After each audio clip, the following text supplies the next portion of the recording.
Hello, everyone. Hope you can hear me. Um, I already had one of these sessions at 8 o'clock. It's up there already. Pretty much, we're going to be doing the same thing. Or sorry, 8:30. We're going to be doing the same thing here.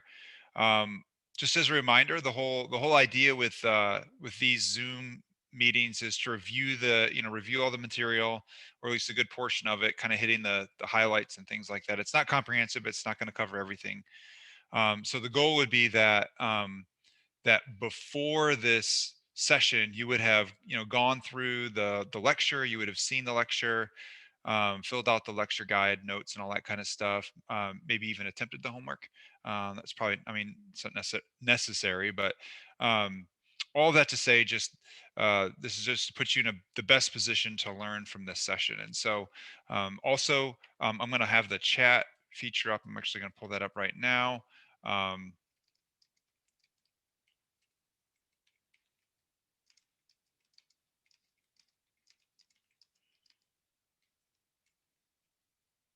Sorry. So you can use the chat to ask questions. You can also just unmute yourself and ask a question. That's fine as well. Either one is just fine. And what I'll typically do, and what I'll do here in a minute, is I'll be working from this screen, the one that's sort of I'm looking at right here, and then the chat will be sitting over here to the right. And so I'll try to keep looking over and check and things like that. So, but I think that's kind of everything before we kind of jump into this. Let's take a look here. I want to share this one. Okay, so hopefully you can see. So I'm going to have several things going on here. So I should be able to see the chat. I won't be able to see if you're on the video and you talk. I'll be able to hear you and see you, but I really can't see everybody over here. So if you raise your hand or something, I'm not going to see it. Um, but if you use the chat feature or just unmute yourself and start talking, we'll be good then. So basically, we just have a few questions here that kind of covering chapter 13. None of it too complicated. Chapter 13 is probably about the easiest chapter of all of them in this particular half of the textbook. So we'll just kind of jump into it. So somebody asked us a document on Canvas. So what I'm going to do is I'm going to post this completed document. Good question. This completed document after we're all done. And so the point here is not for you to feverishly take notes or anything like that. I mean, you can obviously write some things down, but these questions and the solutions that we do together, it's all going to be posted after the session is over. So so you'll have access to this. I typically don't post it beforehand, and the main reason why is because for this review session, I want you to kind of experience the question for the first time versus getting your own answer and then trying to do it with me. Just it's a different type of learning where I want you to be experiencing the first time, so you can kind of see how you're thinking on your feet. And so anyway, so we're going to jump into this. So the first one is this is dealing with OASDI and Medicare and kind of figuring out, okay, whenever somebody gets paid, obviously they get taxed for these two items, as well as obviously federal and state taxes and other things like that. And so a couple of things just to remember, just in general, and I'm going to sort of type this down so you can see it, is, oops, I wanted it to be a different color, is you want to make sure that sorry, I have two documents pulled up here, that you understand the way each one is taxed. And so with OASDI, and I'm going to kind of do this, it's a 6.2% tax, and there is a cap. And with Medicare, it's 1.45%, and there's no cap. And so whenever you're doing one of these problems, you have to kind of think about, okay, first of all, I have to think about OASDI and Medicare separately. And then the second thing you have to think about is, have I met the cap for OASDI or not? And you can see that the cap in 2020 was $137,700. And so for this, we got to think about where we are in time. And so we have to think, what happened from January through July. And there would have been $120,000 of income over that period. And so, over that 6-month period, we would have had $120,000 of income. That $120,000 of income would have been subject fully to both OASDI and Medicare. So nothing to worry about if we had done this journal entry anywhere between January and, I shouldn't have said July, I should have said June. I'm sorry about that. Anywhere between January and June, those 6 months. And this problem asks you to look at July and December. And so with July, we got to think, okay, where are we at and what's going on? Well, first of all, at the end of June, we had taxed 120,000, which means then in July, when we have $20,000 of income, only 17,700 is subject to OASDI. And the reason is because that's when we reach the $137,700 cap. And so our OASDI tax is just the 17,700 times the 6.2%. And that amount is $1,097. And then the second piece of the tax in July is Medicare. And Medicare has no cap, so that means the full 20,000 is subject to the 1.45%, which means the Medicare tax is $290. So the total is 1,097 plus 290, which gets us 1,387. And so for July, our total tax is 1,387. The OASDI was 1,097 and Medicare was $290. On a test, usually the way I would do this is have a little table where you fill out the different amounts. I tell you to round to the nearest dollar or whatever it might be. And that's really all we're doing here. And so then the next one, obviously, is we have to think about, okay, what happens is in December. And just to be clear, our OASDI is 0, meaning that there's no tax on OASDI because we had reached the maximum in July.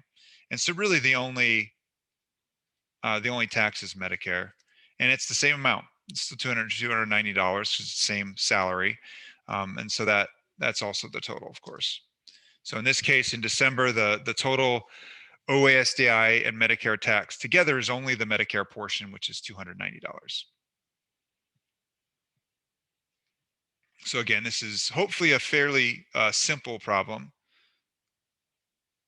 But if you have any questions, feel free to either in the chat or unmute yourself and ask the question. Again, the chat's over here, so that's why I'm looking over here, even though my document's over here. So okay. Go ahead. Where did we get the 20,000 for the Medicare? Oh, because that's the salary for the month is 20,000. So each month they earn $20,000, and so each month the Medicare tax is going to be based on the full amount, the 20,000 times 1.45%. So the 20,000 would be for 1 month only? Yes. So they make 20,000 per month. Okay. So $240,000 for the year. Okay. And then somebody asked how I came up with the 17,700. And really that's because from January through June, their total income would have been 120,000. Now the OASDI limit for income, the income limit, is 137,700. So then when we jump into July, there's only 17,700 left that is subject to OASDI tax. Any amount over that is not taxable under OASDI, which is why then it's 0 in December.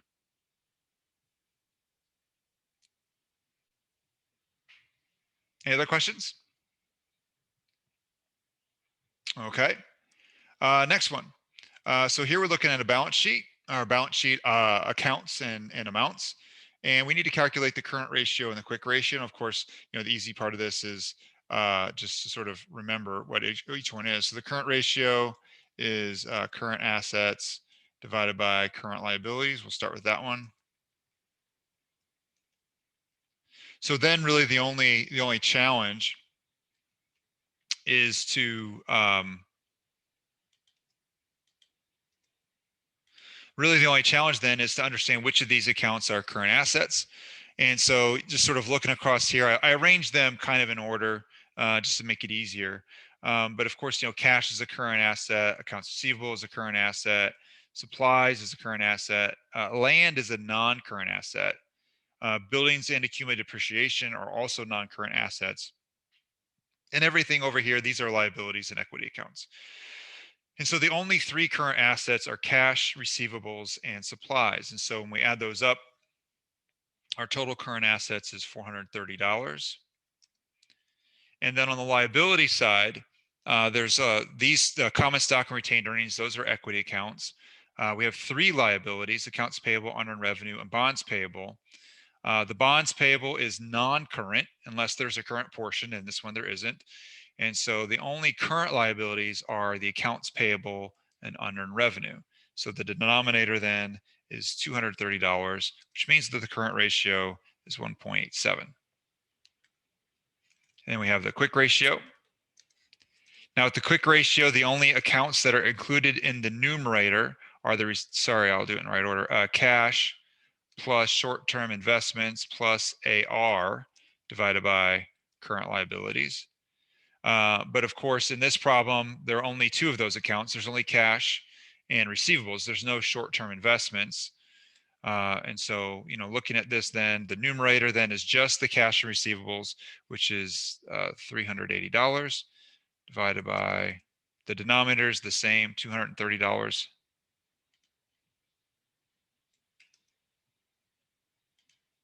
Sorry, I'm just lining this up a little better, which gives us 1.65 for the quick ratio.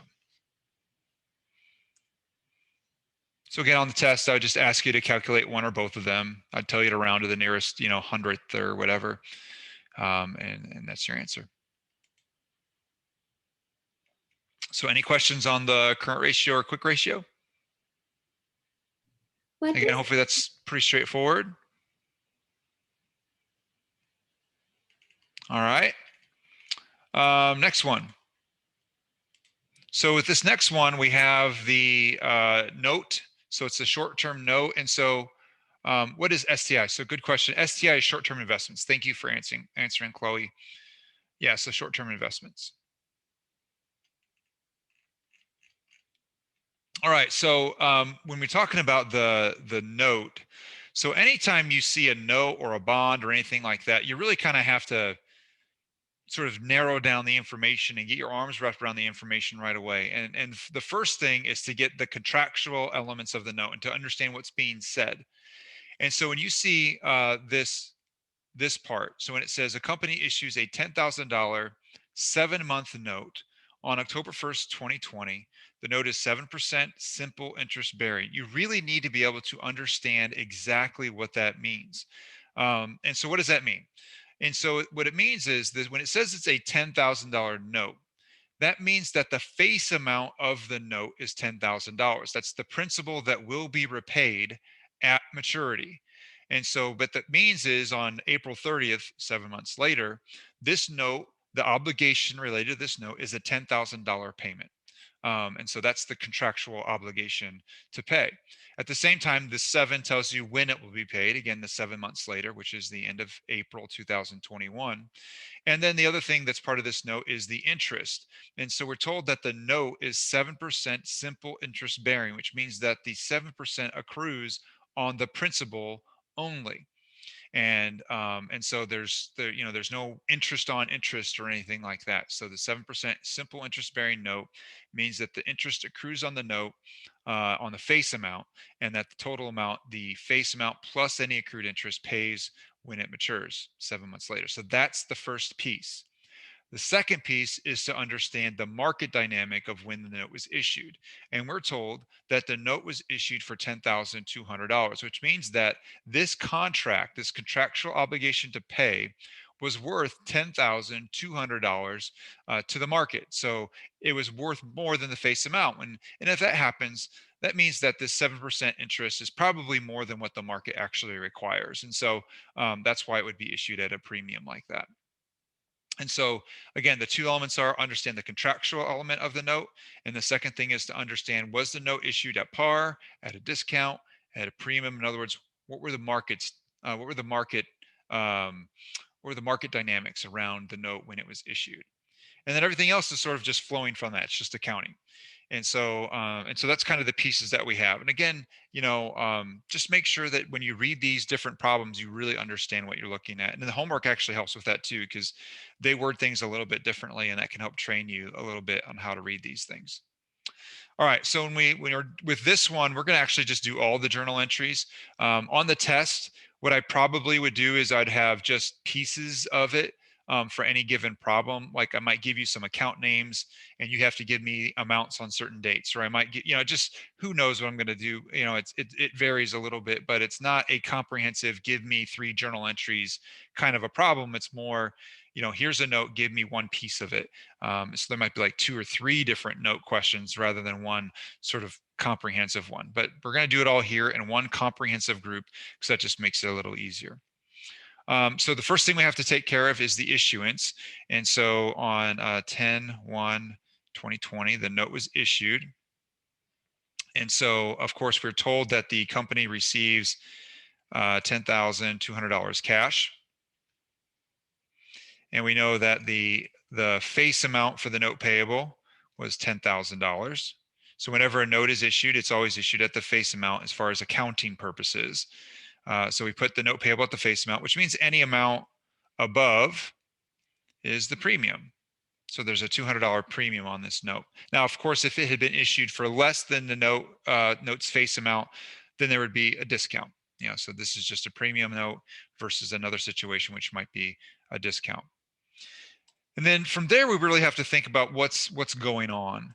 And so basically, there's a couple of things going on. First of all, there's going to be accrued contractual interest, and there's also going to be a premium amortization, and there's those two things together really get us to the fact that we're going to be incurring interest expense.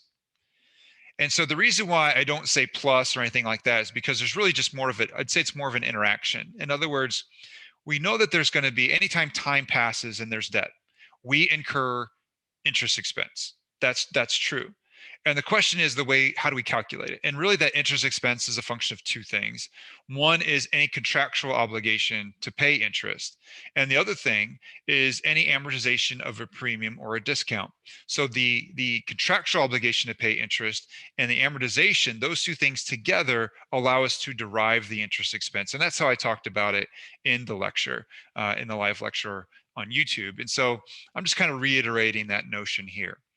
And so then the first thing we got to think about as we're moving along, anytime we come to a fiscal year end, we have to accrue any interest or partially amortize any premium or discount. And so that's really what we're left with here on 12/31/2020 is we know that there's going to be the amortization of the premium, and there's going to be some interest payable because there's a contractual rate on this note. And so those two things together are going to allow us to derive our interest expense. I'm going to put interest expense in here as a placeholder, even though we're going to kind of calculate that last. The other thing we have to understand is the premium amortization is going to be a debit. And the reason why is because the premium account balance is a credit. And so in order to amortize the premium, we need to debit that account. And so that's what we're doing there. And then, of course, we also have the contractual obligation to pay interest. So there will be interest payable. And so we're just going to do some calculations down below here. And so the first thing is we have to think about, okay, with the premium, how are we amortizing that premium? Well, the balance is $200. And we're told that it's a straight line amortization. And we're told right here, straight line method. So straight line basically means we take that $200 balance and we amortize it evenly over the life of the note. And so since it's a 7-month note, it's easiest to calculate the amortization on a monthly basis. That's kind of the easiest thing to do just for the purpose of this problem. And so the monthly amortization is $28.57 per month. Again, $200 divided by 7 months. And in 2020, we would have had October, November, and December. And so there would have been 3 months of amortization. And so the amount of amortization is $86. And so the amount of the amortization of the premium is 86. Put that there. I think there's room. And again, on a test, I would tell you how to round to make sure that you're not off by $1. Or if I feel like there's room where that could happen, I'll have both, 85, 86, 87, all as available or acceptable answers. The next thing then is to figure out, well, how much interest payable has been accrued on this note. And of course, we get that from the terms of the note. It's a $10,000 simple interest bearing note. So we apply the 7% to the $10,000. And then we'd figure out, well, how many months of accrued interest did we have in 2020? Well, we had 3. Now, notice in this problem, I just want to make a highlight here that we have 7 months for that calculation, and we have 12 months for the second calculation. Now, the reason why is here we are trying to get an even or straight line amortization. And so since it's a 7-month note, we're using months as a way to do that. Here, the reason why we're using 12 is because the 7% is an annual percentage rate. And so if I want to get the amount that was accrued just in 2020, I need to take that 7% and I need to figure out, oh, I need to get a monthly kind of equivalent. I need to break that up into months, which is why I'm basically taking the 7% and I'm figuring out, oh, it's 3/12 in order to get the amount for 2020. Again, because the 7%, we need to get it in terms of months because we're accruing 3 months. And so when we do that calculation, we get $175. So the interest payable is $175. And so as I mentioned in the lecture, interest expense is derived from the contractual interest and the amortization of the premium or the amortization of a discount if it were a different kind of problem. And so really this interest expense becomes a plug. And so this $89 is just a plug because there's really no direct way to calculate it without understanding how much you should amortize the premium and also understanding how much the payable has accrued as well. And so the interest expense is derived from the other 2 items. It's just a plug. Now I want to stop there to make sure everybody's tracking. So now is a great time to ask a question if you might have it. Yeah, I want to ask about the premium. So on the first entry, it looks like let's call it like a revenue. Like it's something we gained, and then we just lost it or like lost it for some reason. So is there an explanation for that? Like, so we could understand exactly what you are doing? Yeah, so the key here is that there's really not a $200 gain. The premium is not equivalent to revenue. It is not even in the same realm. The premium is a liability. It is not an equity account.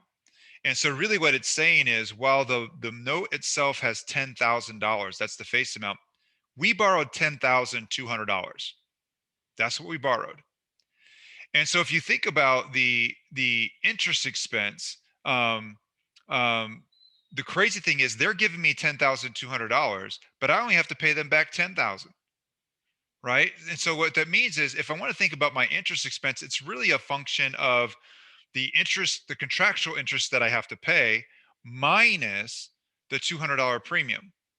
And the reason why it's minus the $200 premium is because I don't have to really pay that back per se, right? Because I'm paying back the note, I'm only paying back 10,000 even though they gave me 10,200. So in other words, the fair amount of interest is not captured just by the interest payable, by the interest that's paid on this note. The interest that's paid on this note is actually more than what the market rate of interest is. And so that's this premium is a mechanism for sort of righting that ship. And so the question is then how do we handle that? So in other words, if I'm only paying back $10,000, how do I kind of figure out how to handle this premium? Well, the fact is eventually that premium is going away because I get 10,200, I pay back 10,000, which means somehow that premium needs to go away.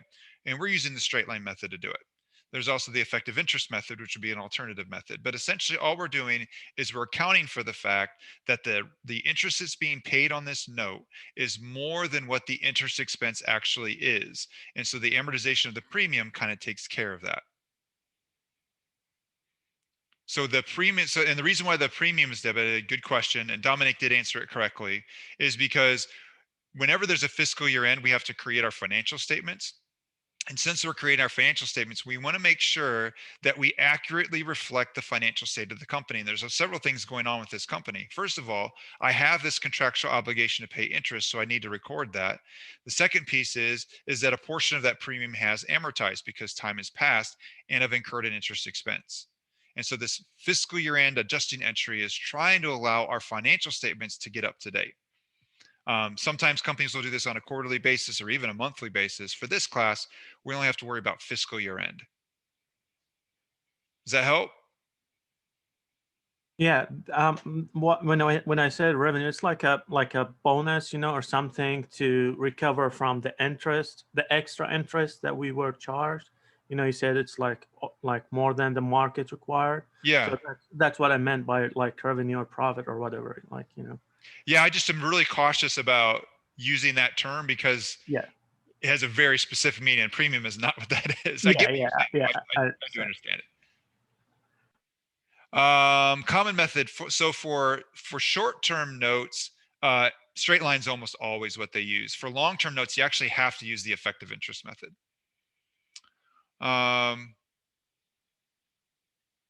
So in the notes, so the key is within the notes, if the note had been issued at par, then there would be no premium or discount amortization. If the note was issued at a premium or discount, then you have to do the amortization at the end of a fiscal year end.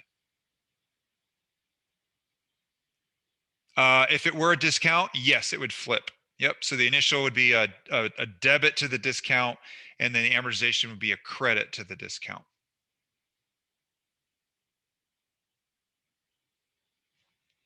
So back to this 3/12. The reason why we're using 12ths is because this is an annual percentage rate.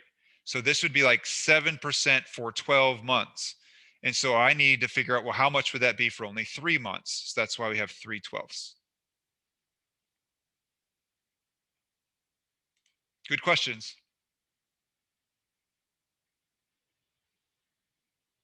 Any other questions? All right. Did I get everybody's questions? Hopefully I didn't miss any. I'm going to scroll up a little and make sure I didn't. Yeah, I think I got them all. Good. All right. So then we have the final journal entry. When this note matures on 4/30/2021. Now, there's going to be a lot of things going on with this one. First, of course, we will have interest expense because time has passed. We also are going to be repaying the note. So we got to take the note payable off of our books. Because we're paying the note, we got to take off the interest payable. And we still need to amortize the remaining premium. And finally, there is the cash payment. Now, again, there's no one way to solve this. I'm going to kind of fill in some of the easy stuff first, which is we know that the face amount of the note is $10,000. We know that the previous interest payable was $175. So those are kind of easy amounts. The rest of them are a little bit more involved. I'm going to go with the premium next, and we're just going to kind of I'm going to kind of take this. Let's see. I think I can do this way. We just have to understand with the premium, the original balance was $200. And so with straight line amortization or any other kind of amortization, the entire balance must be amortized over the life of the note. And so we had 200 as the total amount. We had previously amortized $86. And what that means is there's $114 left. And so we know in those final 4 months,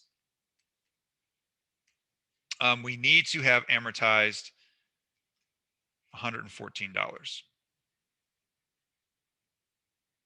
And then with the cash payment, I'm going to kind of drop down just because it's going to be a little harder.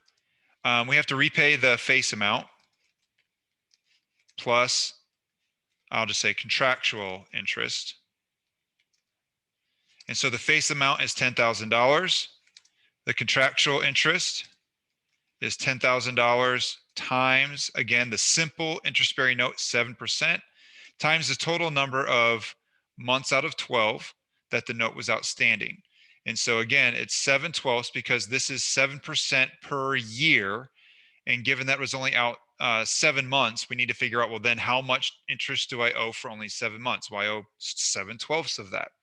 And so when we add all that up, we get $10,408. And so the entry for the cash, 10,408. And if you notice, what we have here is now we have just interest expense left. And so the interest expense is $119, and that really ends up being a plug. Now, it's also, just to be aware, it's also the additional interest, contractual interest that accrued, plus the amortization of the premium. But it's kind of hard to figure out how much of that contractual interest happened here with this 10,408. And we can get there. We can subtract the 175, and we can get a number. I'm not worried about that. But what we have here is just, we're getting to this, to the fact that with these short-term notes, most of the time, the interest expense is just a plug figure. It's derived. And so that's, again, what we're illustrating here is the interest expense is that leftover plug amount, because we know that we need to accrue the interest expense over that 4-month period because time passed. So that last journal entry is a little more involved. So I definitely want to leave a minute there for y'all to ask a question if you have it. Well, since we used the 3/12 in the previous equations, don't we have to use the 4/12 instead of 7/12? so no, I know what you're saying. The 4/12 would be the amount of contractual interest that accrued January, February, March, and April. That 4/12, 100%, that is true. But the issue is the payment isn't based on just 4/12. The interest payment has to reflect the full 7 months that the interest was outstanding. And so if you kind of think about it, this is 7 months, right? But it's partially offset by the 3 months, which means this is the net effect on the interest expenses, the 4 other months. Does that make sense?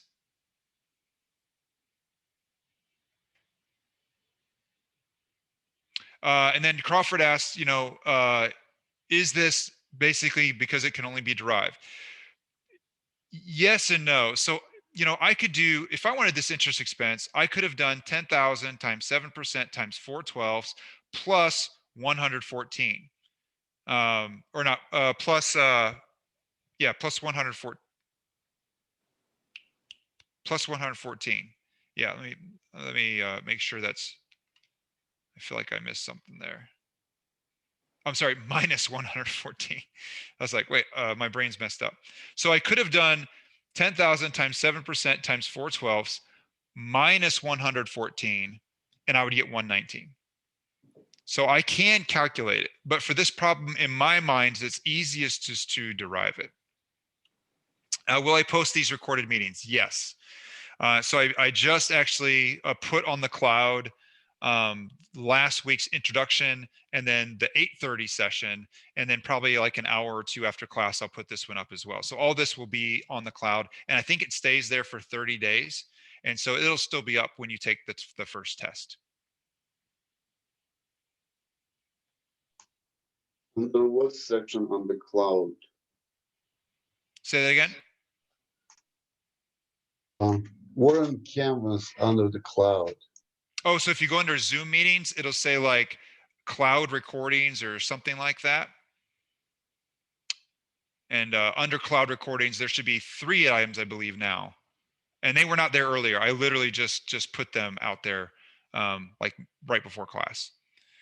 The document also will be up. Yep, this completed document will also be posted on Canvas. Yep.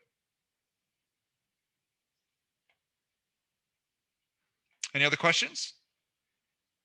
These are all good. I mean, this is kind of the hardest question here, so I expected to take a little more time on it. Okay, next question.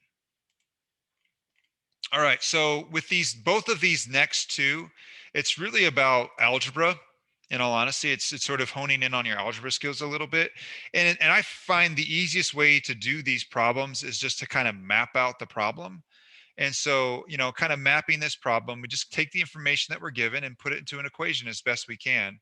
And so we say, okay, $45 is two things. It's the sales revenue plus the sales tax. Because we're told um, that the local sales tax is 7.65%, which Sunglass Hut includes in the final sales price. And so it tells us that this $45 includes both the revenue and the sales tax. And so when we're asked to calculate the revenue and the sales tax, now we have, an equation to start from. And so let's kind of rewrite this equation a little bit. And so we know that $45 equals the sales revenue. And we can express the sales tax in terms of the sales revenue, 7.65% times the sales revenue. And so that means $45 equals 1.0765 times sales revenue. And just kind of flipping it over, sales revenue equals $41.80, because so $45 divided by 1.0765 gets us 41.80, which means the sales tax must be $45 minus 41.80, which means the sales tax is $3.20. Again, the biggest problem there is just setting up the problem and doing a little bit of algebra.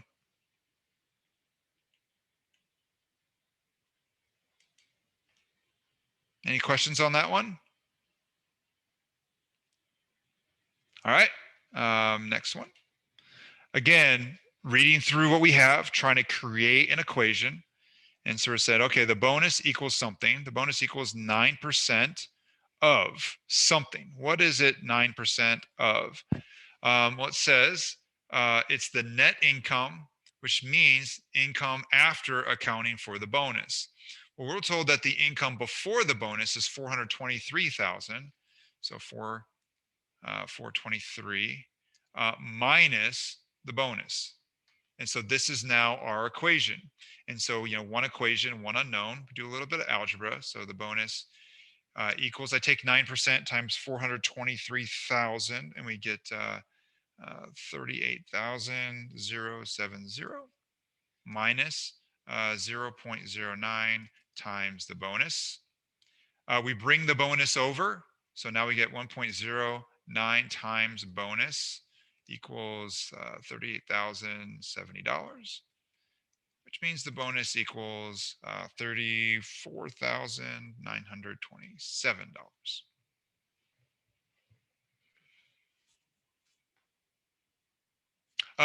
So as far as taxes, that bonus is taxed as income to the employee. So it really depends on where your marginal tax rate is. Most CEOs are in the highest, and so I think it's like 30. I don't know what it is. I think Trump had reduced it, but I think it'll go back to like 39%. No, there's no special bonus tax or anything like that. It's just compensation.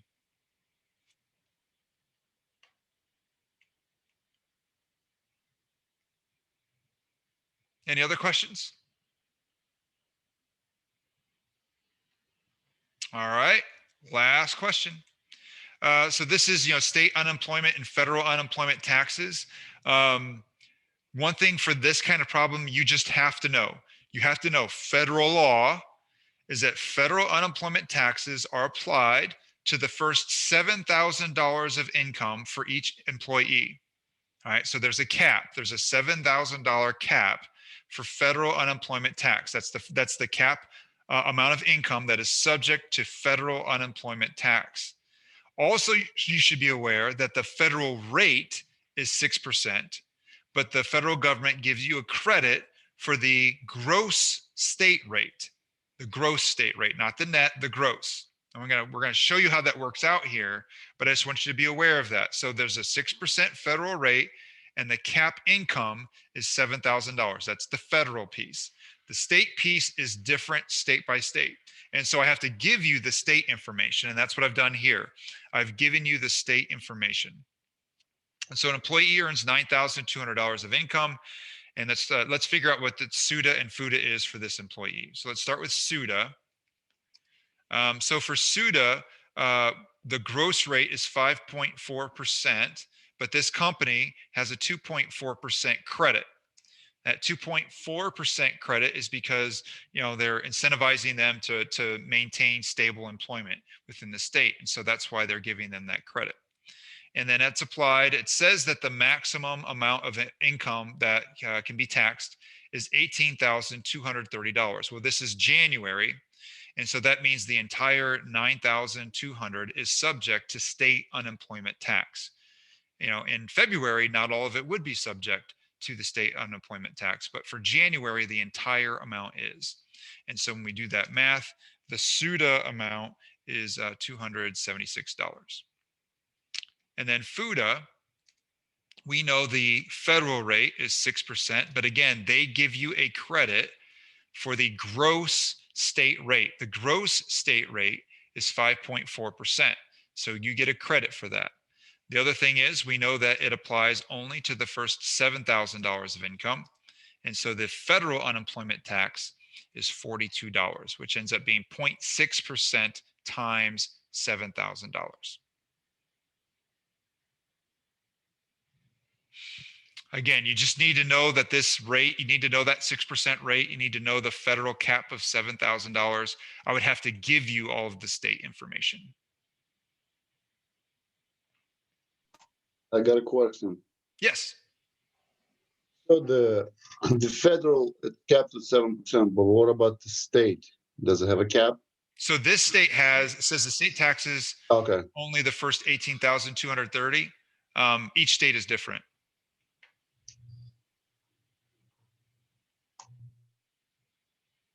Any other questions? Keep looking over the chat. Okay.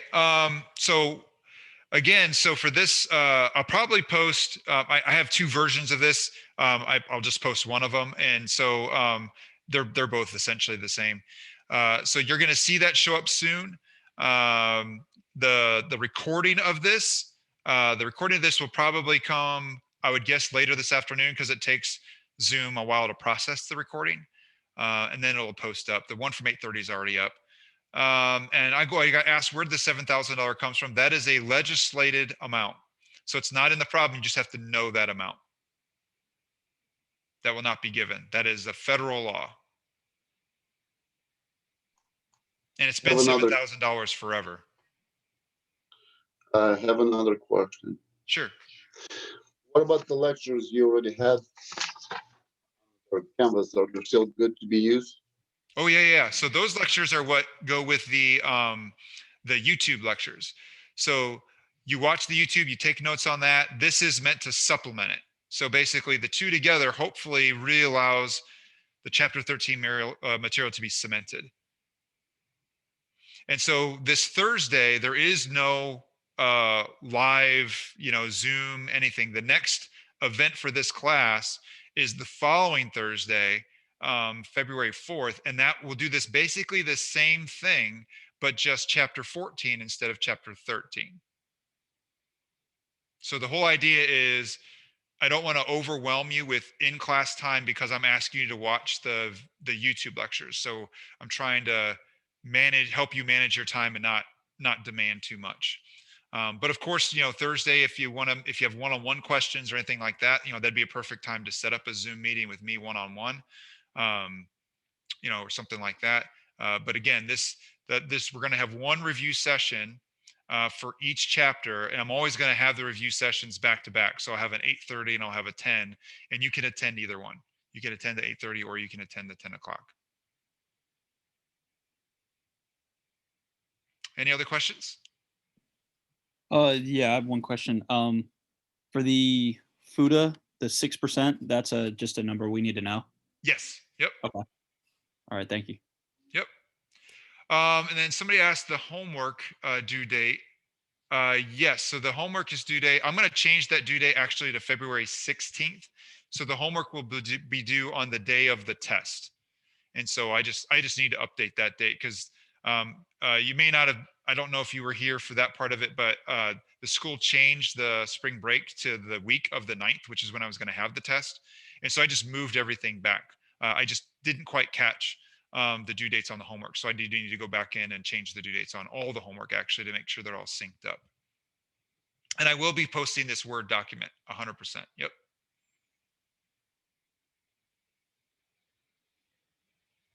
You're welcome, Brianna. Any other questions? I have a quick question, Professor. When will these recordings be posted? So the recording from 8:30 is actually already posted. This one, it takes a little time for Zoom to process the video. I'm guessing this afternoon sometime. All right, thank you. Mhm.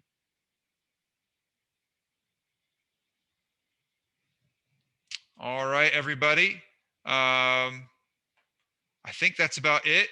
Like I said, if you have any questions, feel free to email me and I'll get back to you pretty quickly. Like I said, weekends sometimes are a little more dicey, but for sure, when you're, if you email me during the day, I'm going to be pretty responsive. All right. Thank you, everybody. I really appreciate it. Do well. Enjoy the rain. I don't know how, but try. All right. Take care.